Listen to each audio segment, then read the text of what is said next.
చేది దేశాన్ని వసు అనే మహారాజు పరిపాలించేవాడు.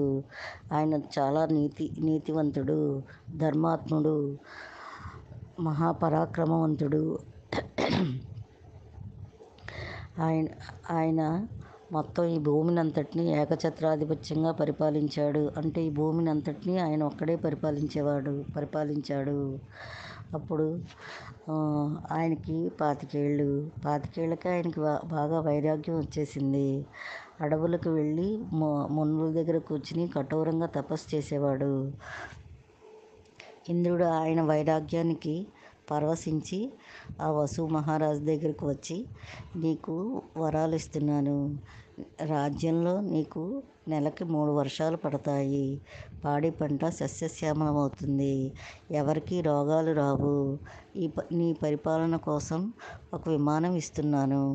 అది నువ్వు ఎక్కడికంటే అక్కడికి ఆకాశగమనంలో క్షణాల్లో తీసుకెళ్ళిపోతుంది.